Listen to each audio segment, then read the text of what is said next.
Hey, what's up, y'all? This is Lewis Speaks 2022, and today we're going to talk about the truth about male intimacy.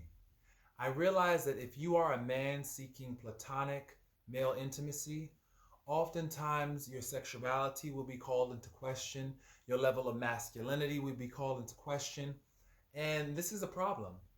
So many men are at risk of suicide, so many men are at risk of so many health problems because we don't connect with one another. We don't really seek out help from one another, and we don't really see each other as a source of comfort, as a source of support. And this is sad. This is sad. I see so many men out there, heterosexual men, who identify as heterosexual, who are lonely. They're alone, they're lonely, and they don't reach out because they don't want to express a certain level of vulnerability that's necessary to build relationships. And that's the thing. We have to get past that as men. We have to really get over that. Because we're out here, we're dying. We're dying. We're dying trying to maintain this image of masculinity and this projected posturing of masculine ideals. It's ridiculous. I know that back in the 1990s, it was this gangster image. You have to be like a gangster or this hard prison type persona.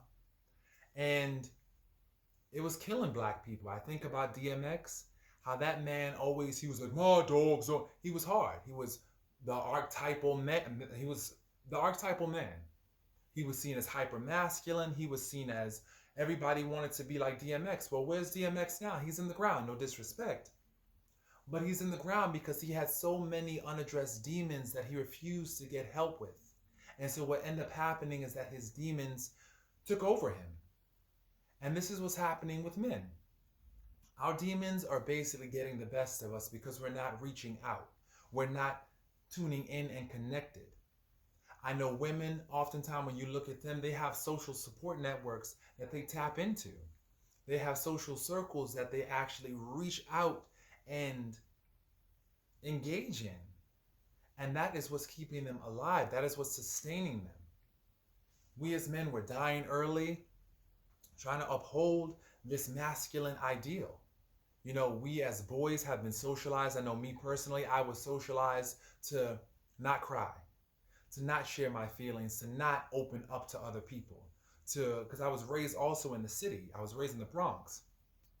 When you're raised in the Bronx, you're often told to be very stoic. You're often told to be very aware, to be very guarded. You have to always watch your back. And as men, this is killing us. This is creating so much tension. This is creating many health problems, many mental health problems. We just don't have the support networks of other men. We don't have the support of other men. I know that when I was younger, I was trying to reach out and find other male supports. And you oftentimes get labeled gay. You oftentimes get labeled, regardless of your sexuality and your sexual orientation, you just get labeled gay. You get stigmatized. You get labeled a bitch. You get labeled so many different derogatory labels that you get thrown on you, all because you want support. And that's got to stop. You know, no one should demonize and criticize and devalue men when they need support. We are human beings, but I think what ends up happening is that we get likened to God. I know that in the scriptures we're created in God's image. And I think this is why many people expect so much from men, because we're created in God's image. And they see us as gods. They don't see us as human beings who are fallible, who are flesh, who are imperfect, who fall short. They don't see us as this. They see us as people that have to always be strong, always be always be on top of things. And it's a burden. It's a burden. And we're carrying this Sisyphean burden up this hill, and it's creating so many health issues for us. I say we got to drop that burden, man. We have to stop trying to uphold this false ideal of masculinity and start looking out for one another. Start reaching out for support because it's not helping. It's not helping denying ourselves this level of support. Saying that men don't cry, men have to just soldier on. No, we need support. Me personally, I need support. I am a man. I am in need of a support network. I have a wonderful support network in the form of certain family members. But in terms of male support, I don't have men's support. I don't have their support. I don't have their investment. I oftentimes feel as though men are either jealous, they're either unable to connect emotionally, they're either afraid of their emotions, and when you share your emotions, you somehow trigger their insecurities, you somehow trigger discomfort within them because they're so used to bottling up their feelings, they don't want to express them to another man because they think that it'll make them weak, it'll make them vulnerable, and I guess it'll make them susceptible to being taken advantage of. And I think that's what people are afraid of. They don't want to be taken advantage of. And so that's the thing. We as men have got to stop it with the fear of being taken advantage of. We have got to stop it with the fears of looking a certain way. You know, who cares what society thinks?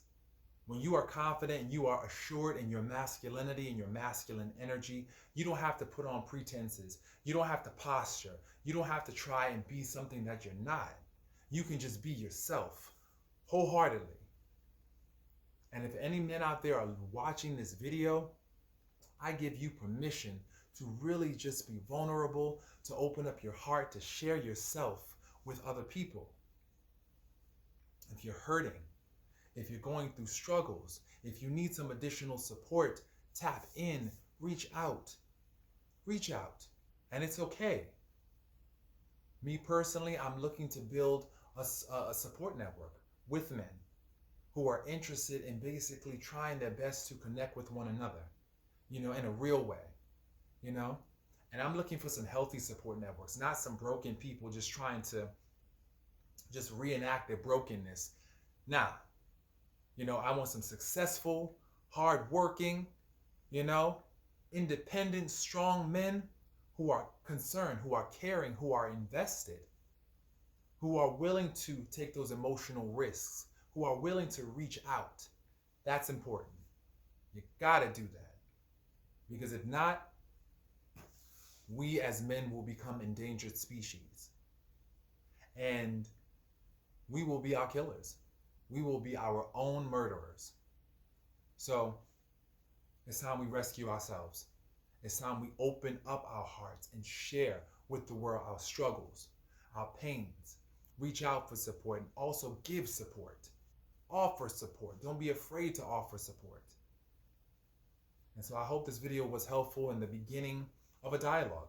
Definitely let's continue to spark this dialogue. Let's continue to try to build with our men because I'm seeing so many men just getting lost, drowning their sorrows in drugs, alcohol, infidelity, so many women, so many men.